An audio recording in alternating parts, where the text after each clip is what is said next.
Hey, this is going to be the first episode of our Catributor podcast. And, well, I guess the first topic we could just talk about is the most recent patch in World of Warships. I mean, it hasn't done that much, but there are at least some things. For example, like the achievements.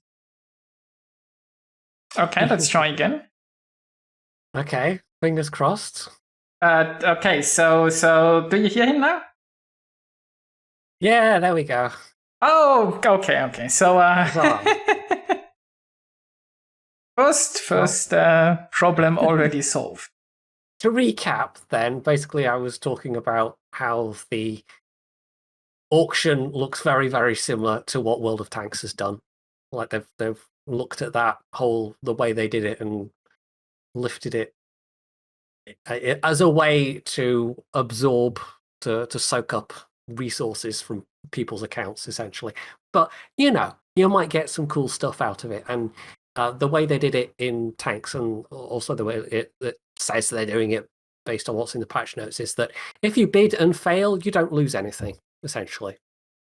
I mean, that's very important, because otherwise it would be like really fucked up.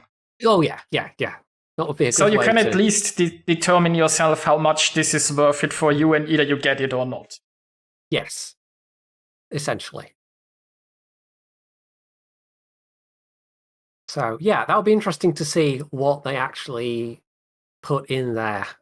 If there's going to be anything that's special just for that, like with the gold Type 59 on World of Tanks, which previously was only available on the Chinese server, or if it's going to be like, bid for 1,000 camos or 500 flags and some ship skins.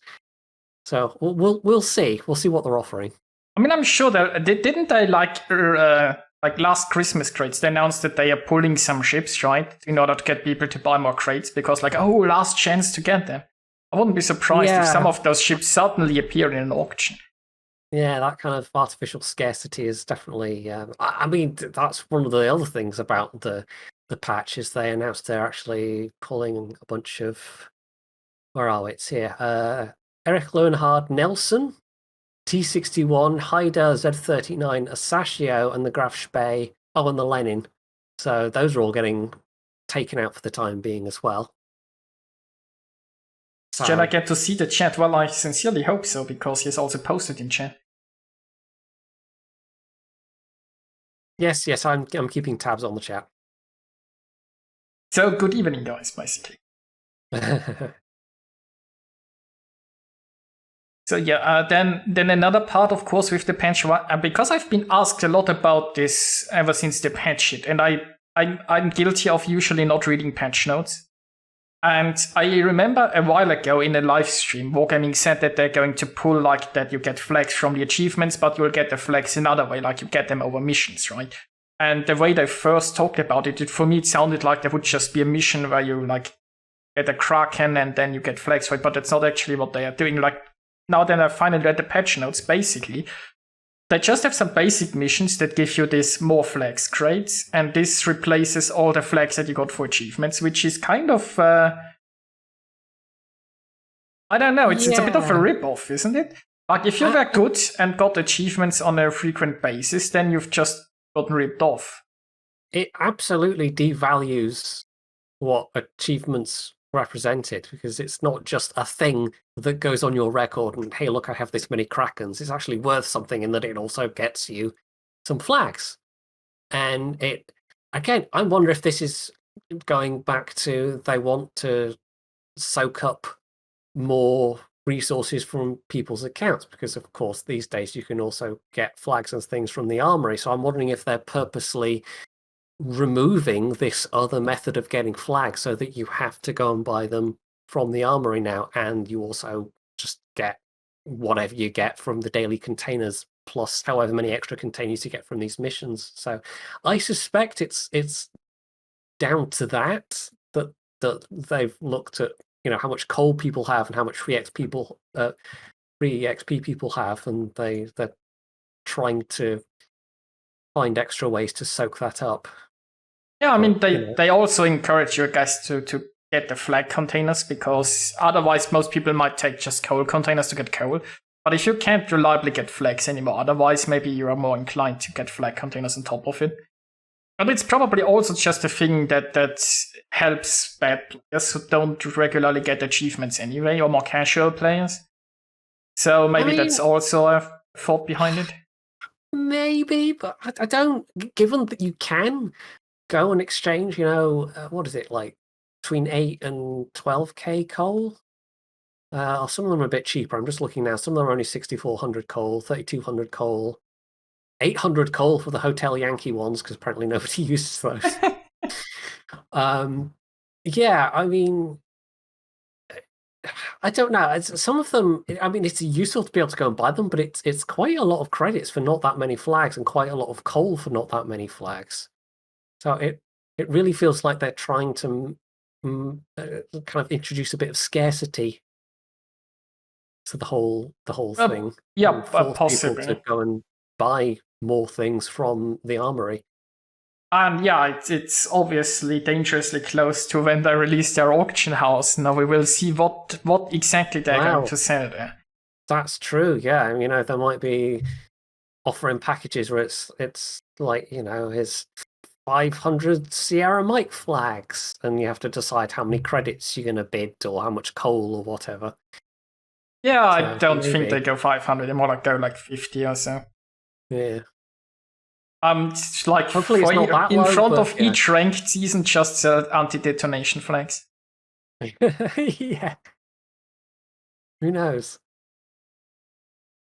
So yeah, you could be right though. They absolutely could be connected. It could be anything but a coincidence that these changes are happening at the same time.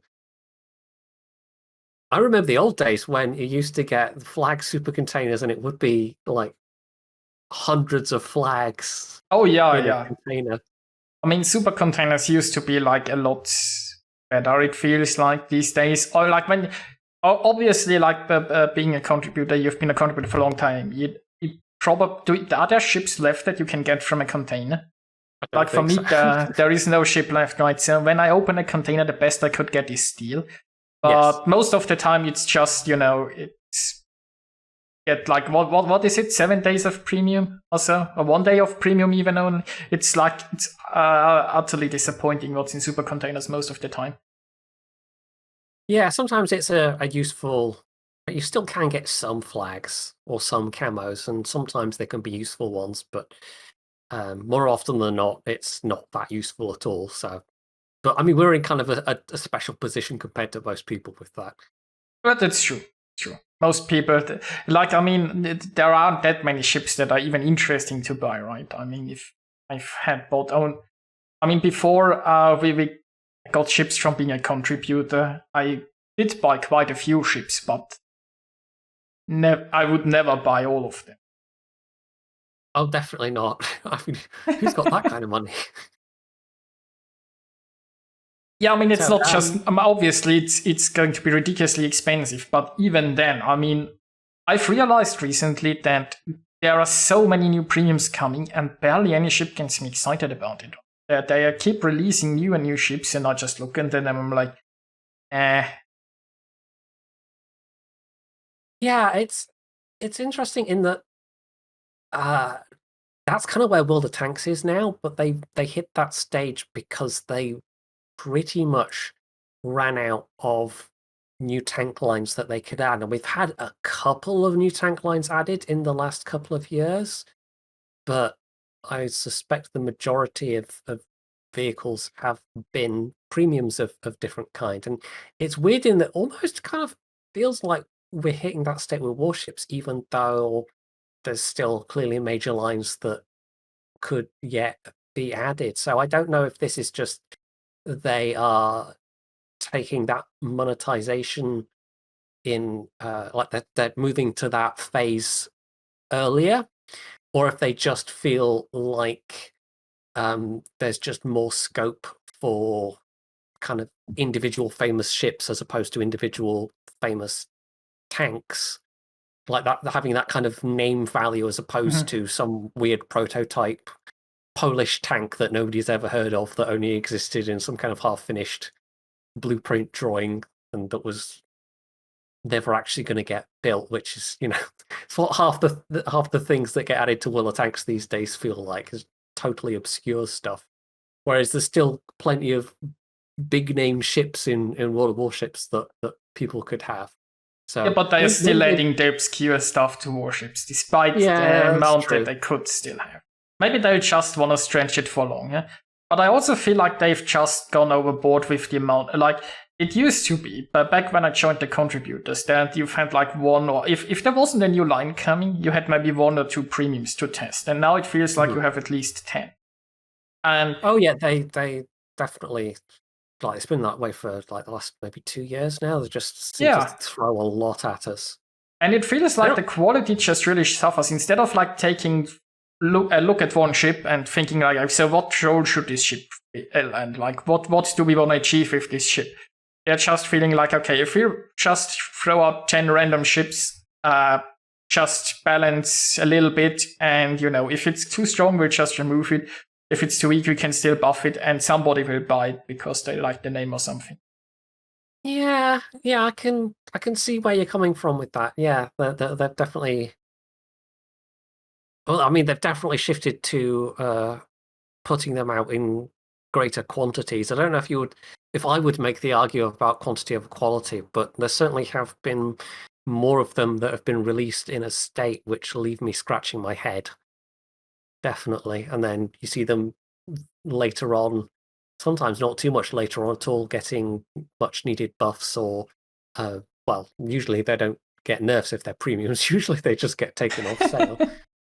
Yeah, which kind of leads us to like new ship line releases recently. Like both the Italians and the German destroyers so far have left me kind of baffled, because I don't know, what's the point? Like, for example, the Italians, they suck at range because they're so incredibly inaccurate. The SAMP is just a gimmick that sometimes is nice, but oftentimes doesn't do much. The smoke is an even worse gimmick because 99% of the time it does nothing. It can be used to disengage, but it's a very niche thing. And you don't have an advantage for getting close, right? If you're like a German battleship is bad at range, it's still better than an Italian because the Italian have a worse dispersion than the Germans. So you're worse than a German at range, but you don't get benefits from getting close. Like, you don't have secondaries, right? You don't have that amazing Russian armor. You don't have a special damage gun. You don't have a special heal. You have nothing really. You are mediocre up close and you suck up range, right? So I don't know, what's your experience with the Italian battleships? So do you have found a place for them? I've played them. I'm up to now having ground out the Lepanto. I haven't actually played any of the German destroyers since the kind of the testing. I didn't actually get any of them from containers or anything, so I can't really talk about those, especially not the infamous Z31. But with the Italian battleships, even with the buffs they had with this patch coming out, they buffed variously, like reloads. One of them got slightly better sap damage. 2 of them got better sigma. They still don't feel like particularly great or fun ships to play. Until I mean, the Lepanto's been okay, and I think once I get to tier 10, it'll be fine. But that's kind of led me to the thought of, well, we had this with the slow American battleships. We're having it with Italian battleships, and I think it holds true for the Germans as well, where the culmination of the line in the Elbing, where the focus of these lines is all on the tier 10, rather than each tier being fun or having something in its own right. It's more like, well, this is what you play through to get to the tier 10, and it's not necessarily a shift in direction that I particularly like, because apart from anything else, tier 10 isn't where I really play for fun myself. But yeah, I don't know, there might be other lines you can maybe think of further back that have that. I mean, I don't know, Italian cruisers maybe? I never really played the Italian cruisers that much, but I mean, I haven't played I'm not sure if I've completed the Columbo since the patch sheet, or more, at least not more than one battle. But honestly, it also feels like a disappointment. You have a lot of guns, and that makes a bit up for the bad accuracy, but they are very low caliber, which means that for example, you can't overmatch the cruiser noses and your 10. So if you have a Des Moines that, like, if you push into the Des Moines goes nose in, you can't just, I don't know, can't even load high explosive. You can hope that the angle isn't so bad. Like, Zap has pretty amazing pen angle. So if he's like showing a little bit of sight, maybe you can zap the nose. But otherwise, like a Des Moines going nose in, again, you're just screwed, right? You can't really do much. Well, I guess you can aim for the superstructure. Like I say, I haven't played the Cristoforo Colombo myself yet, beyond what we played in testing, but Lepanto hasn't felt too bad. It was certainly a big step up from the Vittorio Veneto. But yeah, maybe on that line tier 9 is the sweet spot. I don't know.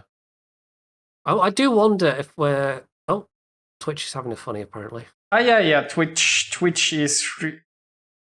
has recently been like kind of because even though I don't lose connection to, like, for example, OBS or like Discord or like World of Warships themselves, right? Twitch is just, it's always just breaking up for like 30 seconds or so. Once maybe every half an hour. Yeah. It can't handle the cuteness of the cats. But definitely, there's too much cat here. So yeah, I was a bit disappointed by the Italian battleships, definitely, overall. Which is a pity, because they're such good-looking ships. I really like Italian battleship designs. Yeah, I'm also a bit surprised that you actually enjoyed the Lepanto, because my Lepanto experience was basically the same as the Colombo, right? You can't overmatch noses. Your SAP, there is basically like one ship where your SAP is good at, that's the Smolensk. I think saying I enjoyed it is probably a bit strong. It's probably more accurate to say I haven't hated it. Maybe it just came as such a relief after tiers 6, 7, and 8 that it was like, this doesn't seem so bad a ship that you won't want to kill yourself while playing. Which I haven't yet found in the German destroyers, I guess. So I mean, it's all relative, right? It could always be so much worse. So you said you haven't played the Z31. Have you played like the tier 7 Preem, the Z39 that has been added years ago? That one I've played, yeah. I never really liked the guns on that so much, but the stealth compared to the rest of the tier 7 destroyers is really nice, and it's got decent torps as well. So yeah, it's a pretty nice one. It's certainly better than the Mars. Yeah, so imagine, that's the really baffling thing, right? The Z31 is worse in everything, except dispersion. It has worse reload, with I think the same amount of guns. So you didn't like the guns on the Z39. Now imagine them with less DPM. And it's not just that. It's not just that they fire slower. It's also that the high explosive damage, like the armor piercing damage is the same, but the high explosive damage is a lot worse per shot. So you reload slower with less damage per shot. You have those weird torpedoes that are basically sea mines.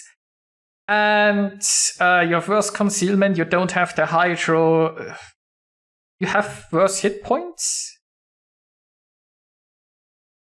I'm almost surprised it wasn't buffed as the Italian battleships were, but maybe it will be with the next patch, maybe? Apparently, like the better penetration and accuracy and gun angles and so on are for eye armor piercing make up. Well, I guess they removed the Z39, so that was their answer for it, because we all know the Z39 is so incredibly overpowered, right? I'm less surprised by that than, like, some of them it says like, oh, they're too popular, having too much of an impact, and some of them it's like, really, the Lenin Z39, okay. But when you see Hydra on that list, that reasoning makes more sense, but still, some of them it does just feel like they're removing them. Again, going back to the idea of artificial scarcity, so they can put them in containers later, or they can put them in, the auction house or whatever. I mean, I don't know, like I can see like what was it, the T61 or whatever. There was the Tier 6 German that was pretty good ship. But like the Z39, you don't really see this ship like ever. No. Like nobody plays it. It has never been popular. So I mean, they can just remove it. But it just makes the Z31 look bad because it's bad at everything and has Hydra. So it really feels like they're gonna hide the fact that a ship that has been balanced or even not been that great and is still bad at everything. So I don't know. It feels like just hide the evidence. Maybe. Sweep it under the carpet, hope everyone forgets about it. I mean, most people don't know it exists anyway, so let's just quietly remove it and assume that 150mm guns just make everything okay. Totally. The thing is, and I have to be careful how much I talk about, but with the higher tiers, especially the Elbing, it actually made for an interestingly different experience, but of course that had more going for it at tier 10 than, especially the humongous number of hit points compared to what the Z31 is doing at tier 7. Maybe they just looked at all the other rubbish tier 7 destroyers and thought, yeah, this is fine, this will fit right in. No one will notice another disappointing tier 7 destroyer. Yeah, like, I mean, because tier 8 gets the concealment mod, sure, tier 7 is like the dumpster tier for this. Actually, there are some technically cool destroyers at tier 7, but because of that huge disadvantage, a bit of a dumpster tier, because as soon as you're up tiered, you're like, hey, I'm outgunned, outspotted, and I'm just screwed. Especially as well, these days compared to how it used to be, the number of radars in game as well. You get to tier 7 and suddenly you've got these tier 8, tier 9 radars that weren't necessarily there before. So suddenly things like the Blyskowitz with 8 kilometer torp range and the Mars and all these things with 6.6, 6.8 concealment, they just struggle so badly because they don't necessarily have the torpedo ranges, but they don't really have the health, don't necessarily have the speed, or so they just get absolutely hamstrung when they're down tiered. Oh yeah, like that. It feels like in recent years, torpedo range at higher tiers has become such important if you want to play a torpedo ship, because there's so much 12-kilometer radar, especially ever since they added even more like Russian users to the game, that you just feel like you can't get in torpedo range of anything if you're stuck with 10 kilometers. It really made ships like the Crucible, it feels like just so much room. Because what are you going to do, right? And Crucible still has reasonable guns, but you're more like smoke shooty than open water dodge. And that's also going to be problematic if there is too much long range radar. You barely see Grossevoies these days, I have a feeling, even though it used to be like once they changed the Grossevoy some years ago, right? It was turned into a very strong ship, but it's all been not. Yeah, I suppose that's I probably don't play enough tier 9, tier 10 to really appreciate how common or rare ships might be, but yeah, I don't tend to see it that often when I do play. It tends to be things like Shimas and Hallands, stuff that couldn't, cope with either carriers or has long range torps or whatever, and there's some smattering of other types as well, but yeah. Thanks for the resub, Psychignator. Much appreciated. Is there anything else we want to talk about with the patch? I think we've covered most of the recent interesting changes, at least, I suppose. Yeah, there's been a couple of premiums that have properly come out, but I think the only one that's been on sale yet is the Agincourt. I think Tiger 59 is coming out very soon. I want to say that's going to be a coal ship, was it?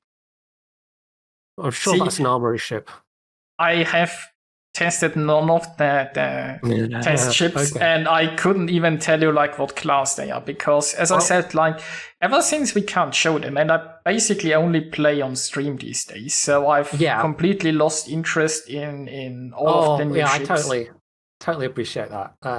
Well, actually, of course, the only one that I can really talk about that I've played any particular amount of.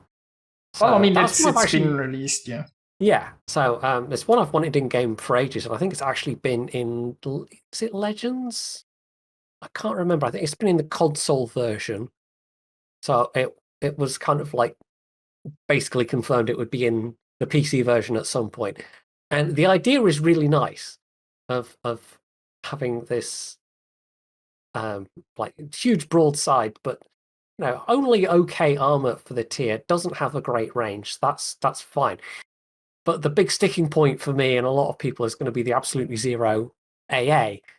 And it's like the Arkansas beta. People know it has zero AA, and I've already had games where the carriers make a beeline for me because they know I've got nothing that I can do. I'm in a relatively slow turning battleship that has no AA. So unless I'm in the middle of a bunch of other ships, there's nothing you can do about it. And it kind of completely negates any enjoyment one might have out of it. So I don't know. Personally, I take this as, and I've seen this occasionally in other things where wargaming doesn't necessarily take the kind of player psychological factor into account, if I can put it that way.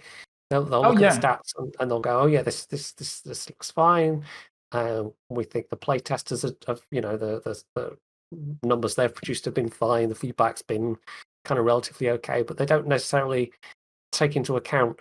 I mean, this was a big thing with Deadeye, and I'm sure we'll talk about Deadeye, but how players would kind of feel about the fact that psychologically they're in a thing that has absolutely no defense against this other thing, carriers in this case, and that it's just not fun when a CV player just decides to focus you in particular because they know you have no AA, and it's kind of mars what otherwise might have been quite a nice enjoyable ship, because we don't get that many older historical ships in the game these days. The focus is very much on the higher tier premiums, which tend not to be the interwar and the early World War II stuff. So I think we're missing out on a lot of interesting history ships, and it's sad to see one come along and then be so gimped by something like zero AA. I think like it's you've nailed the point with the psychological thing, because let's be honest, just because you are Congo and you have N.D.A doesn't mean you're going to shoot down planes. It's not like they have an easier time sinking Agincourt than they have a Congo, because a Congo can't defend itself in any sort of way against the carrier. But psychologically speaking, the fact that the planes don't get shot at means they are going to come back, because even though they can do the same thing to a Congo, they are more likely to do it to you, because psychologically not getting attacked will just give them the confidence to just strike you over and over and over again. It's like minimal risk versus absolutely no risk whatsoever. Kinda, right? And sometimes even like if you have ships with N.D.A next to you, they just, because somebody told them this ship has no N.D.A, they're going to go for you. And the sad part is that the Agincourt has amazing secondaries, and I do love myself some secondary battleships. Yeah, it could be a really fun ship, but it's just got that big black stain on it that it just doesn't have any AA. And even from the player's point of view, the fact that you have at least some interaction with planes that you can sec to your AA, even though I think it's a downgrade from how players were able to interact with attacking planes previously. There's just you just end up with a feeling of being helpless, even though, as you're saying, the effective difference between that and the Congo or some other tier 5 battleship, New York or whatever, it's not actually that big. I mean, they could have given if 5 N.D.A damage or so, just to make you feel like you're doing something. It wouldn't make an actual difference, but it would psychologically, make a difference. Yeah, I think as I said, I think it's something sometimes wargaming does absolutely overlook. But you've also raised an interesting point, like with the low tiers. I feel like Wargaming has a long ago abandoned the lower tiers. They tried so hard to push everyone to higher tiers by making ranked and everything. Like they used to have like tier 5. How low did rank go? I mean, there were just 6 ranked, definitely, I mean, didn't they used to have a 2-tier spread, so you could have like tier 5 and tier 6 ships? Or am I thinking of operations? I might be thinking of operations there. I mean, could be that you're thinking about rank. I have never been a ranked player. I have to admit, like ranked is not something that really interests me because it just adds additional frustration on an already frustrating thing like losing. Yeah. Because if you lose, you don't lose anything in random, but in ranked you lose additionally, and I don't need that additional frustration basically. So I'm much more happy at just ignoring it. But yeah, I'm with you there. I don't. I think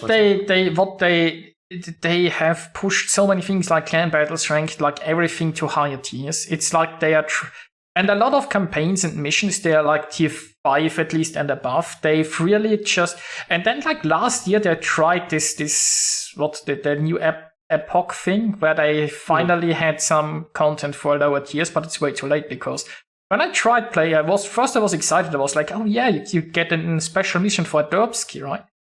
So I bought the Derbski, I outfitted the Derbski, and then I was like, yeah, okay, let's go. And then 3 minutes into the queue, and I'm like, you know what? This isn't fun. Yeah. It's a bit I mean, part of it is also they split the matchmaking between newer and more experienced players, which was absolutely, like they're trying not to put new players off with the absolute seal clubbing, which is fair enough. Yeah, but it further like reduced the people who play lower tiers.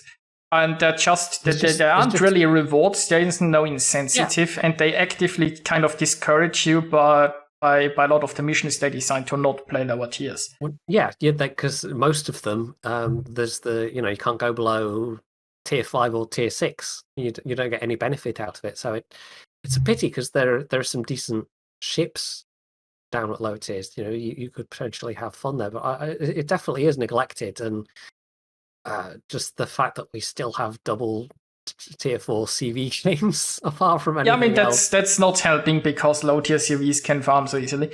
And then there's the thing that like in recent times, every new line that comes out, it's usually easy to get at least a tier 5 in the like early access. Yeah. So everybody basically starts at tier 5 anyway. So the lower tier ships, not even when a new line arrives, people are playing lower tiers because you don't have to. You just start at tier 5 anyway. And you couple that with, I mean, they've even started now with Italian battleships. They just didn't even bother full stop doing a tier 3. It just goes straight to the tier 4. So they're kind of almost acknowledged that they've sort of but even nobody's going to play the tier 4 because you probably have the points to start at tier 5 or so anyway. Yeah. I mean, it's not even like random. They used to do like a random crates or so where I could find them, but these days with the bundles, I mean, on one hand, it's a bit fairer, but like you still have the random bundles, I guess, where you can gamble your money and see if you can get a tier 9 or something, but they have just the token missions, and with the token missions, you're going to basically are guaranteed to start like with the tier 5 or so anyway. Yeah. I mean, yeah, like you say, in some ways it's fairer, but I think any kind of fairness is almost a byproduct of this huge push into, loot boxes, basically. This kind of I mean, it's absurd the amount of money you can gamble to get a tier 9 tank tree ship. And then the interesting part, the camos come afterwards. If you could at least get the camos, like, I mean, you can unlock the ship then the regular way, right? The camos are the special thing that you can only get like this. And the camos are something that are technically worth something. Because, I mean, you can get the ship for credits, right? Anyway, and just unlock it the regular way. But a permanent camo is worth the blues, right? So the thing that's actually worth something is behind getting the ship that you could get for free. It's a bit of a questionable method. Yeah, especially as I'm definitely one of these people that would really strongly like there to be the possibility of having a camo that you can just kind of have the look of any other camo on, but without necessarily the economic benefits of that camo. Oh yeah, there are so many like consumable camos that look amazing, but they are so limited, right? Like like the pie camo or something, or the white camo. So can't really. Oftentimes there isn't a way to get more. It's not like they are hiding it behind resources. It's just like this is they're just you got 20 from an event and that's it, and then you can never use those amazing looks again. I have so many camos that are literally like single digits, and some of them I only have one of, so I can't ever use it because then it's gone. So I can sit and look at it on a ship in my port, but I can't ever actually take it out into a game and show it off because I think it looks cool. I know the problem, right? I try so hard to never, like, if I have a camo, to never use up all of them. It's just sad. I really wish they would. I really wish they would do that. And I know I'm far from the only CC to feel that way, but I don't know. But it would almost alleviate the problem, because if you just wanted, and I've been guilty of this myself, of grinding out some of these, pre-line release missions so that I can get the camos. But it's not the fact that it's a perma camo that is doing it for me. It's because I like how it looks. That's why I didn't really bother going in on the German destroyer ones, because I don't particularly like how those Iron Cross perma camos look. So it's like, well, I can't really be bothered. I could grind it out, but it's a perma camo I don't actually want to use. So if you had some customization, or if you with your camos or more, that would be pretty amazing. Or if you could like turn a regular camo into a perma camo or something. Yeah, that's been suggested as well many times in the past. So I don't know. Wargaming might get around to it someday. Maybe. Somehow the premium ships, especially Steel Research Bureau ships, seem powerful. Do you think that Wargaming is putting more powerful ships into the steel bracket, or do you think that's a consideration for them? We could cover. I don't know if there's anything else we want to talk about before that. We should probably talk about the King Kong and Godzilla skins. Definitely. Oh yeah. If we could, we could open that can of worms. Yeah, that was. And once again, I feel like a loss for what Wargaming did, because it's not even like they're making more money before. Like, they already created the skin for Godzilla and Kong, right? And they already have them in Portal, so the work is already done. Now, I can understand some concerns that you don't want to have a Kong dancing on a ship or something during a battle, but it would be easy. It could only be visible for you, right? You have already the version without Kong, and you have the version with Kong, and only you see Kong and the others don't see it, and problem solved. That would make sense. That would make sense to do it that way. I can kind of see their state concern about not having the models in battle, in that if the other players are seeing it, they're going to be maybe trying to shoot at bits of the ship that aren't actually the ship. They're just this cosmetic thing that doesn't actually have a hitbox. So, but yeah, if they did it that way, that you still get to see it, but other people just see it without the big figure on deck, then that would absolutely remove that problem entirely. So it is quite odd, because the camos by themselves don't necessarily, you wouldn't look at it and think, oh yeah, Godzilla, or oh yeah, King Kong. It's not like the Transformers camos, where you can look at it, even if they didn't have the little figures in the turrets turning things round, it would still kind of look, quite Transformers-y.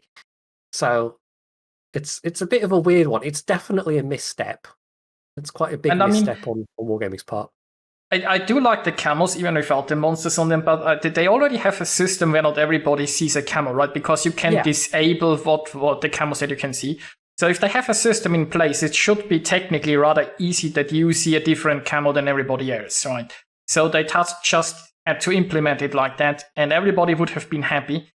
But they just didn't. And with the sounds, it's even worse, That's the more baffling part. Yeah.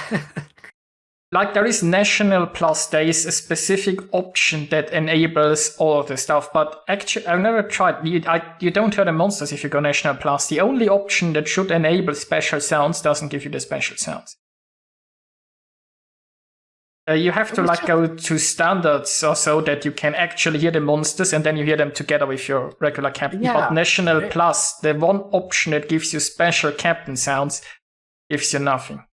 That's almost the more baffling thing, aside from anything to do with the visuals of the camo, is how they have handled that.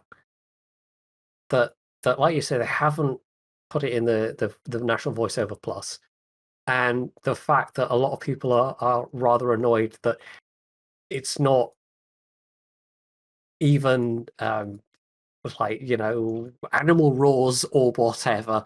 It's just straight up the regular captain voice with a bit of background noise almost. So it just feels like such a weird low effort thing. Like somebody left the TV on in the background. Yeah, the reasoning for it doesn't even especially make sense, that they want people to be able to understand that. But you have all these other voiceovers where, unless you speak the language or you speak, you know, cat noises or whatever else, is there a pirate option? It's like, yeah, it doesn't really hold water, that kind of reasoning. So it's weird. And it can't even be more expensive if they just like only had the animal noises and had them louder. Then that would have been fine, right? People would have been perfectly fine if they're just some weird animal noises. Yeah, exactly. And even just the hell, even particularly for the was it the Amagi that had the Godzilla skin? Yeah, it will be. Even when you just import honking the horn, it sounds disappointingly muted considering it's supposed to be freaking Godzilla. Yeah. So yeah. Amorama said, yeah, but people who bought it wanted other players to see the pretty camos. Yeah, but like the still, I have to say this, right? I think the camos are pretty even without the monster on it, right? And people would still see that part.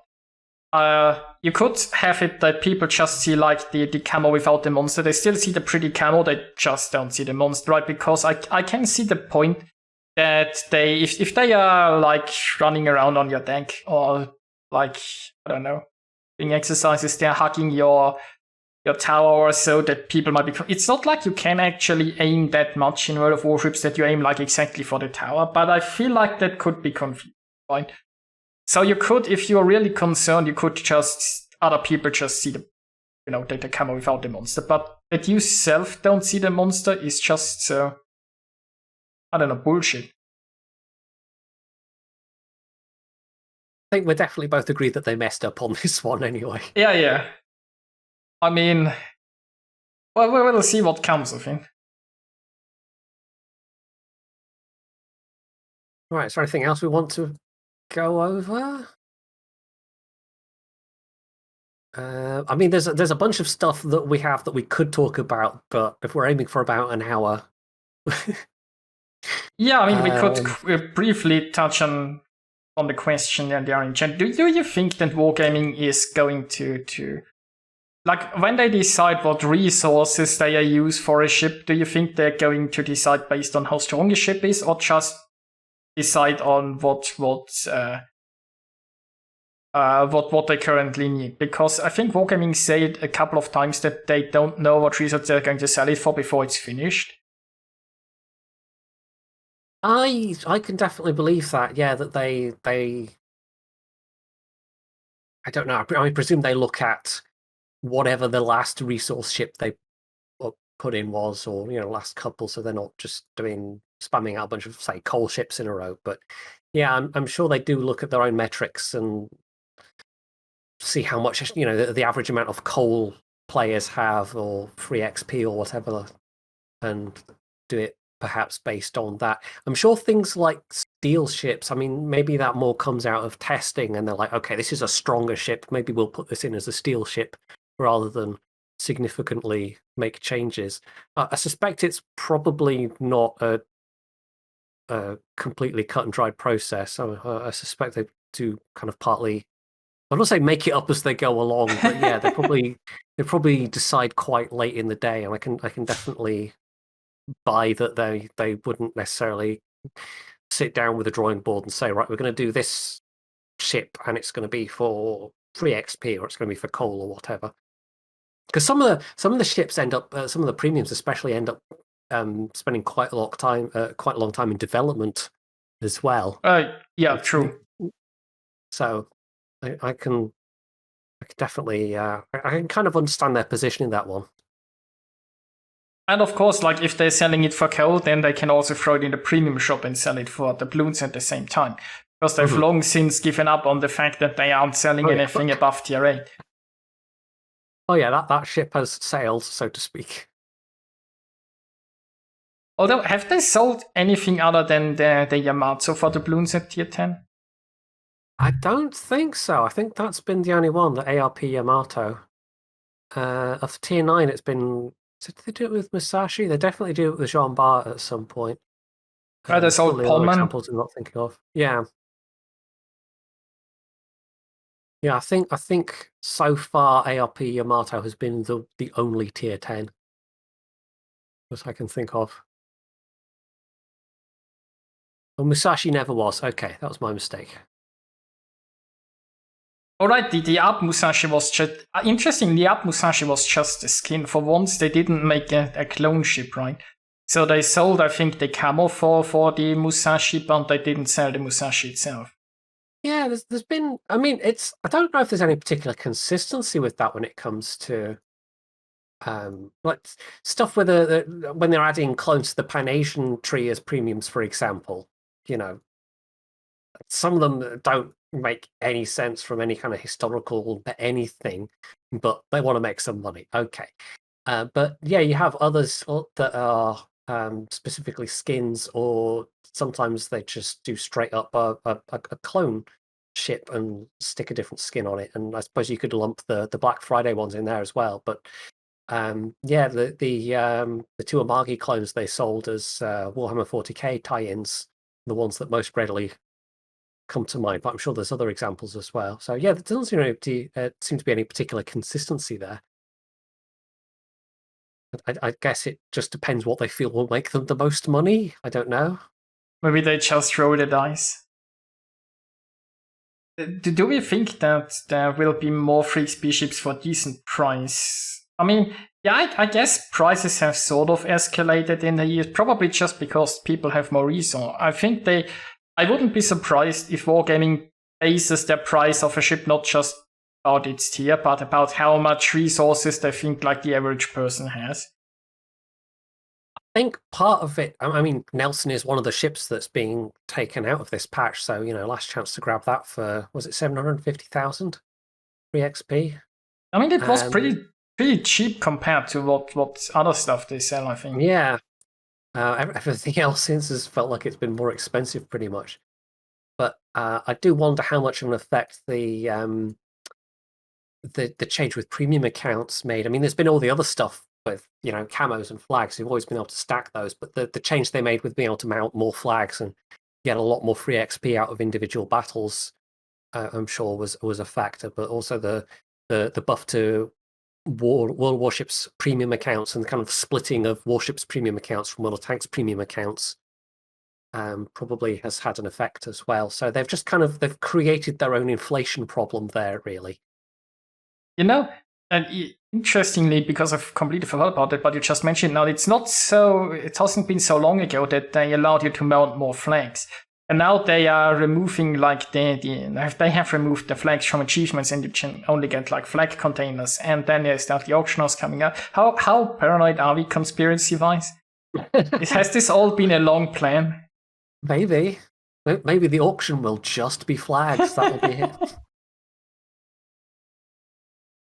That was 375,000. Wow, what was 750 then? Wow, it's so long since I got the Nelson, because it's been in the game for a while now. Fun fact, the Nelson was one of the first ships contributors got for free, because it used to be that contributors only got ships for testing and then were taken away. And the Nelson was credited as an accident, and then Wargaming decided we are allowed to keep it. Yeah, I think I just straight up got it with the free XP at the time, so I just enjoyed it that much when it first came out. Someone's asking, will there be a newer Tier 7 replacement? Well, we don't have any information on that, sadly. I don't know if we haven't had that many free XP ships. A lot of them seem to have been coal rather than free XP. Yeah, it feels like they are going almost back on. I mean, there are so many resources in the game, right? And it feels almost like they are bank checking on selling ships for free experience. Maybe because they want you to sink free experience in other stuff. I don't know. I mean, I guess these days you could convert it to captain experience, which would be probably a waste. But yeah, you can do that. The other probably big free XP experience for people would be research bureau points. Oh yeah, right. People just use them to go for the research bureau. So I guess there is enough of a free XP sink that maybe they don't feel like they need to offer more free experience ships. Yeah, maybe this is why we've seen more coal ships and more research bureau ships. So yeah, it's entirely possible there won't be a direct replacement for Nelson, unfortunately, which, I mean, it would be nice if there was, but yeah. You might just have to save that free XP for other things. I mean, even just with going from 19 to 21 point captains, I think I blew about 1 million of my free XP, as well as all of my then elite captain XP on getting 1 or 2 of my captains up to 21 points. Man, thanks for the follow. Much appreciated. Did they ever explain why they took out Paolo Emilio? And see, I haven't even realized that they took... I guess I never was really interested in this ship, so I didn't even notice, and I took it back out. What was it sold for, actually? Was this a steal thing, or was it like research bureau? I can't remember. That was one of the ones I think they gave to us. Do I even have it? I don't think I have it, so it must have been research bureau steal. Yeah.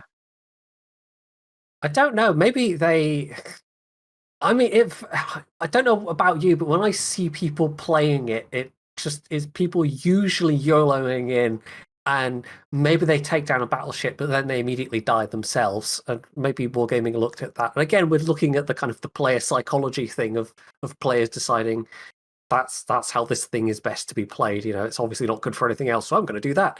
And maybe they decided that's not what they wanted in a tier 10 destroyer, of people just YOLOing in and I don't know. I mean, it could always be that they looked at their stats and they thought, like, well, maybe this wasn't a great idea.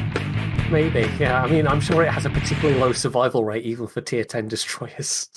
I mean, it was a weird concept, and people criticized them during development a lot, that it didn't seem like that there wasn't a good concept behind it. But, you know, wargaming is usually... I guess if they're like, I don't know, someone said like a dog with a bone, right?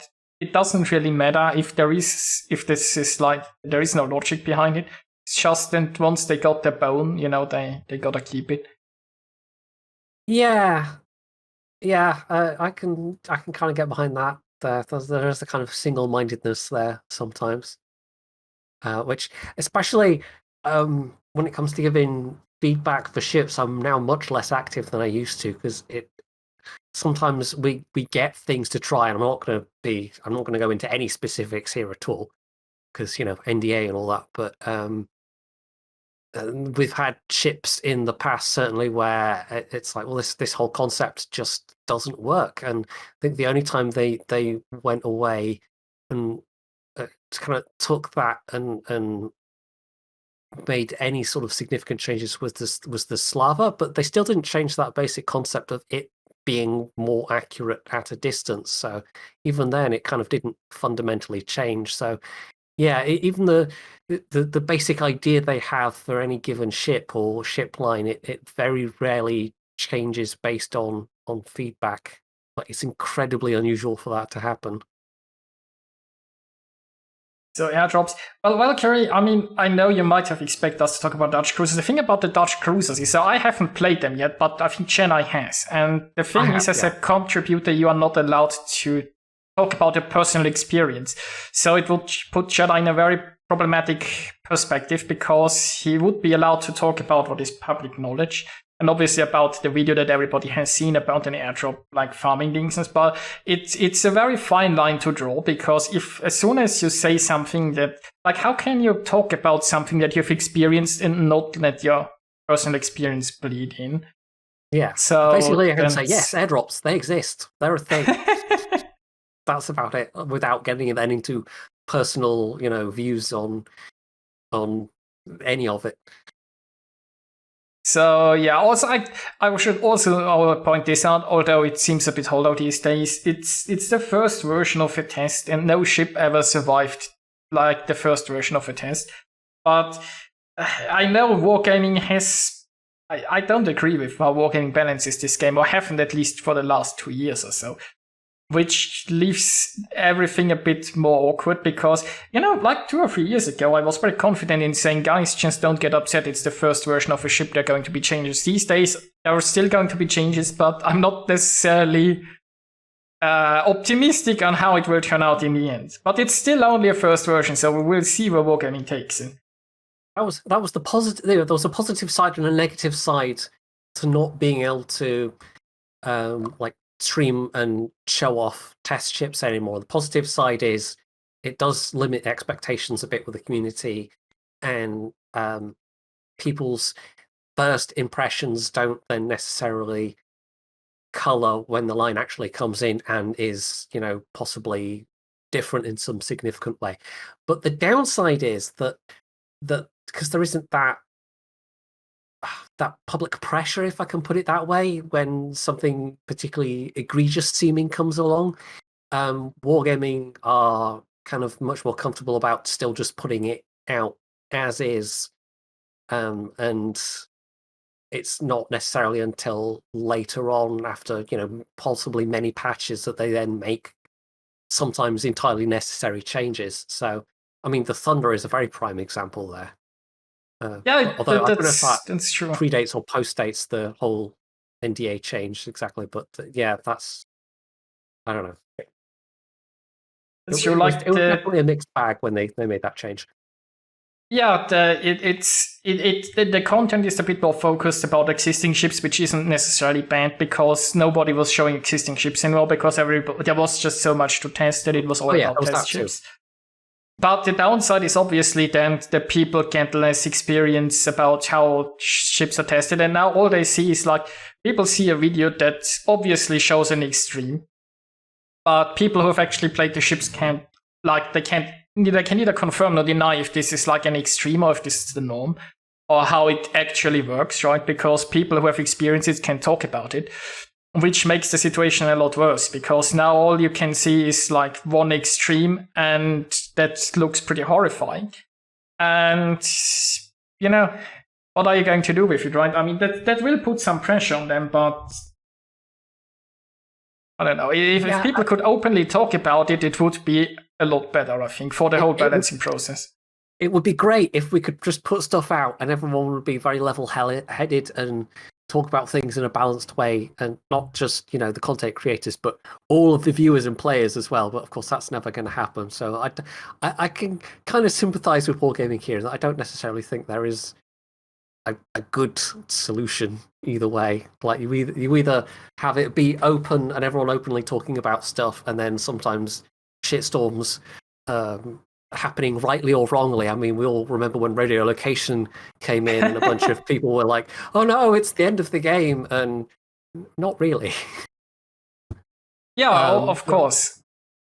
But, there's plenty of examples on the other side as well, like I said, where public pressure, if you want to think of it that way, did get Wargaming to take another look at aspects of some ships or lines and make positive changes. So, yeah.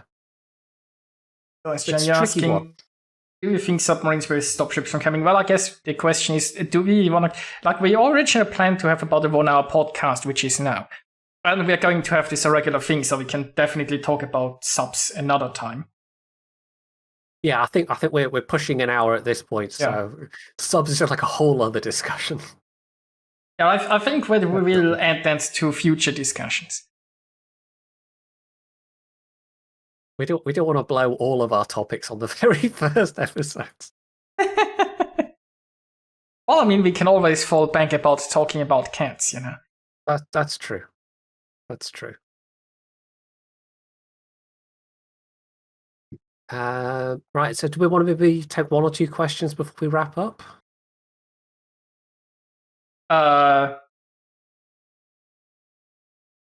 Will we see cooperative play now? What do you mean with cooperative play?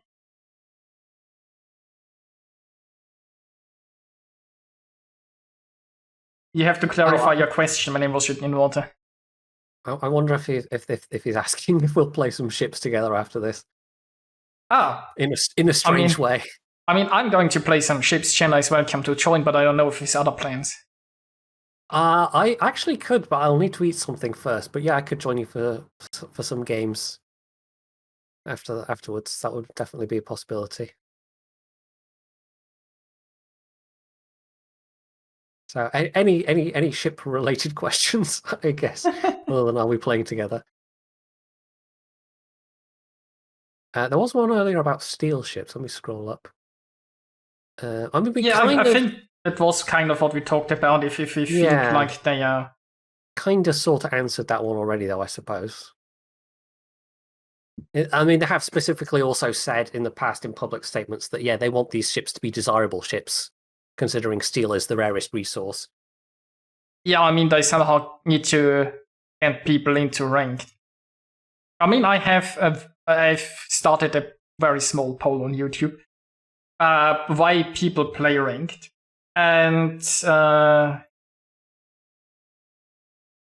answers were it's fun, I only want rewards and I don't play ranked. The 9% said it's fun, 52 I only want rewards, and 38 I don't play rank.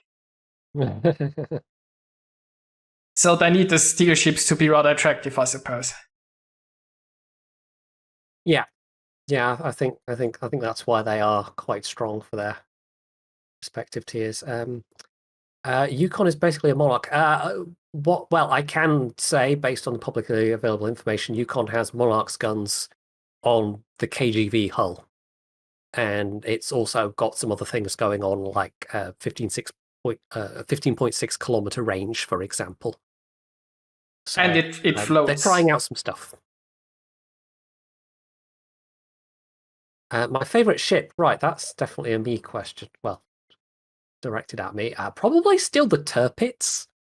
It's definitely the ship I've played the most, and although I don't play it that much these days, it's still one I jump into every so often just for a comfortable Tirpitz game. It's like a comfortable pair of shoes at this point. And I haven't even played it as much as some people have played other ships that they really enjoy. You look at player counts sometimes, and people have played thousands of battles in a single ship.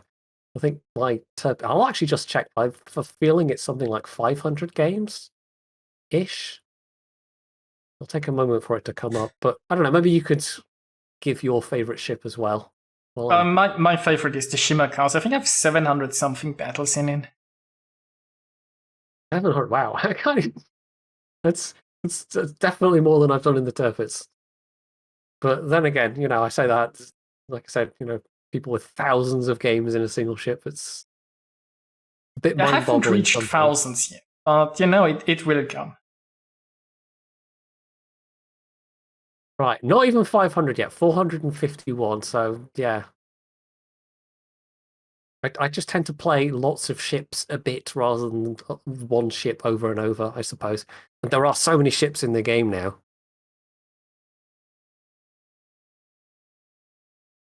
I have quite a few ships that I don't even have 100 battles in. Like the vast majority. My Shima games, 129.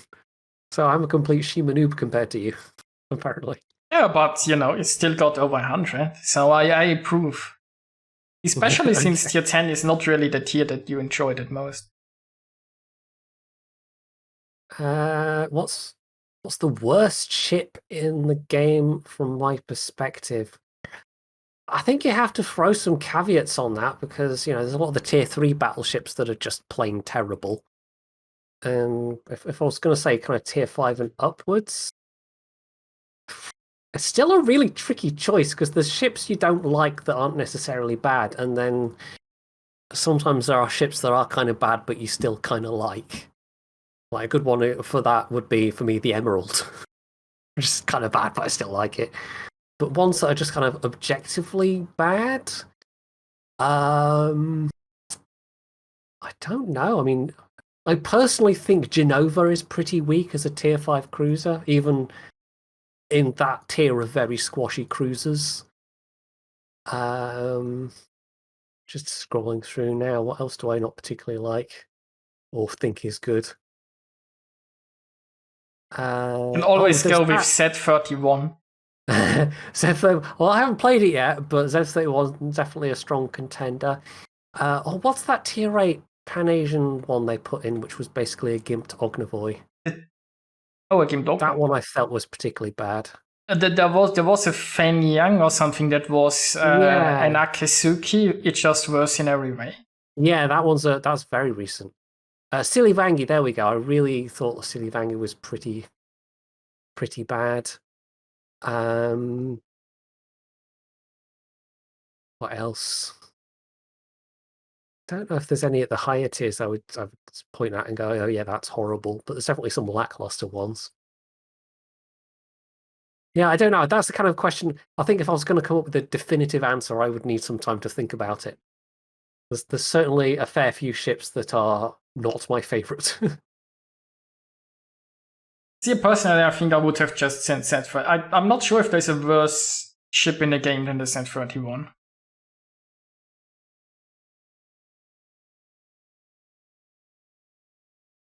Well, I've answered a lot of questions, so do you want to take the one about Montana? Montana in the current game meta. It's been a while since I played my Montana. I don't think I've played the Montana since the rework. I mean, Montana has always been an alright ship for me. The problem is she doesn't do anything exceptionally well. But unlike, for example, let's say in Italian, the Montana does have the accurate, especially like if you mount a dispersion module in the 6th slot. The Montana is reasonably okay. I mean, I wouldn't play it like as a full, obviously not really playing ships that much as snipers, but as a medium range ship, the Montana will do pretty reasonable. It lacks the overmatch with its guns, which is also a bit problematic because these days there are almost no tier 10 battleships that lack the overmatch. Well, let's say very few battleships, right? I guess they added some new ones with the Italians. So, the Montana still has some good rear angles, I guess. And I think it has a bit of stronger heel than usual, so there are some points in the Montana's favor. But it's basically a mediocre ship. But it definitely still works. And I would prefer it over, let's say, an Italian. Yeah, that's not a difficult choice, I think, for most people. Well, one change that also did particularly affect the American battleships as well was with the carrier change, the AA rework. The Montana used to be, if you spec'd it into AA, it was a beast at tier 10. It was something we wouldn't necessarily want to take your carrier planes particularly close to, but now it's just kind of a lot more average in that respect. So it's kind of like that was one thing that was really outstanding about it, particularly, and then that's just kind of been downgraded. So yeah, it doesn't have any particular gimmicks, I guess you could say, but I don't know if it's super weak in any particular way either. So it's just kind of there at the moment, isn't it? It's not particularly exciting, but it's there, it's functional. Yeah, it's just well. Like a mediocre ship, right? It doesn't have anything truly offensive about it. It doesn't have anything it does particularly well, but it's all right. That's what you can say. I'll maybe do a question about CVs and then wrap it up there. Yeah, we can do that. So a lot of players want them back. Honestly, a lot of players want them back because they are nostalgic or because they've forgotten the horrors of the old series. The series currently overpowered. They are too strong, but it's a far cry from how strong they have been. Right? This is like there isn't even a comparison, right? Series used to be 10 times as powerful as they are right now. And you check the game and it looks out of... Well, it was out of place. I mean, even current gameplay is sorta-ish out of place. Of course, having RTS gameplay mixed into how you would categorize the regular gameplay seems a bit weird. And it also required different skills, I suppose. But like a good, say, RTS player so would absolutely wreck everything with a carrier back in the days. I mean, to be fair, I think that is one thing they did kind of succeed at, which they wanted to, was to remove quite how big of a skill gap there could be. Oh yeah, definitely. When it came to carrier playing. I mean, part of the reason why they also changed it was because, as you say, it did not mesh with any of the other styles of the way you played any other ship. But yeah, a dominant CV player, like if you had a good CV player versus terrible CV player, then that was basically the game a lot of times. Like that was that. It was one player determining whether a game was won or lost. And I for one kind of don't miss the days of battleships being taken out from nearly full health by, master waves of torpedo bombers.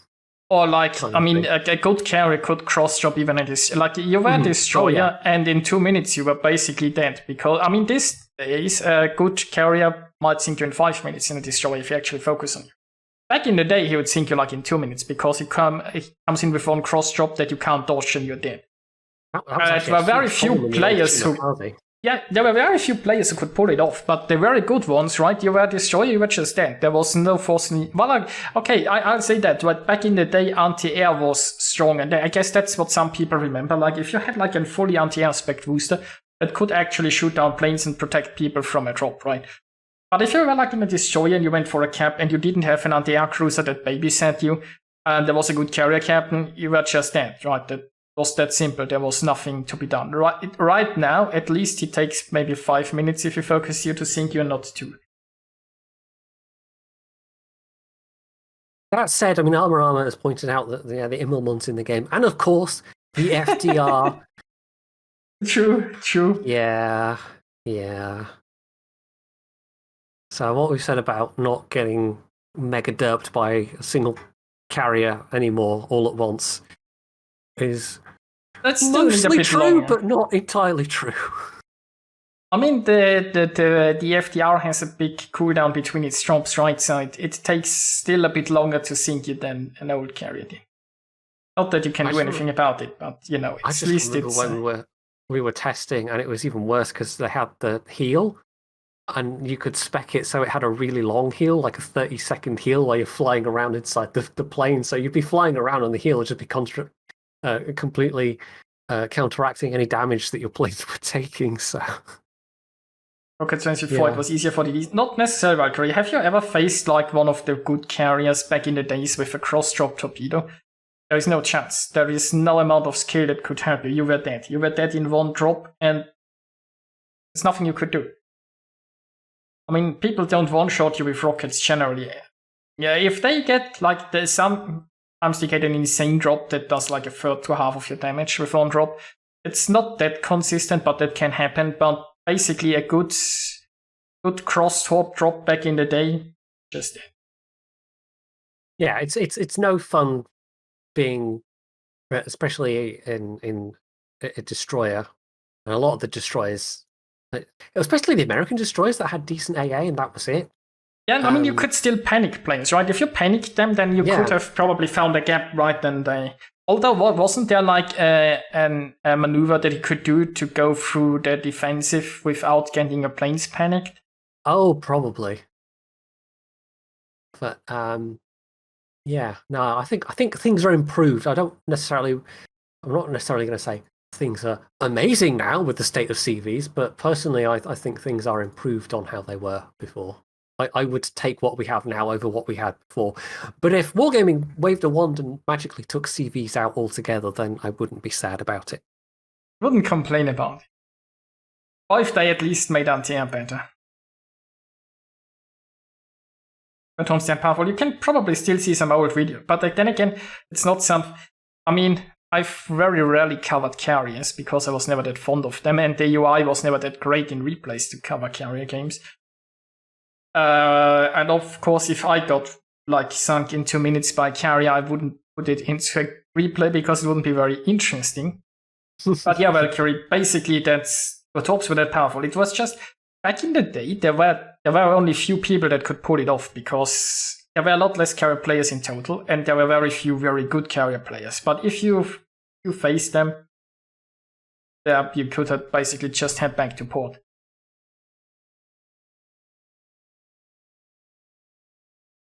All right, so shall we wrap this up? I guess we can wrap this up now. Thanks everyone for watching our first podcast. It will be on Chennai's YouTube channel in in the coming days. Let's put it like that. Yeah. So if you missed any of it, you'll be able to check it out there. Or maybe subscribe to my YouTube while you're at it. Maybe. Exactly, and also subscribe to Chennai's Twitch, where you will see him sometimes stream. Yeah, it's been a while, but I will do it again at some point. Maybe.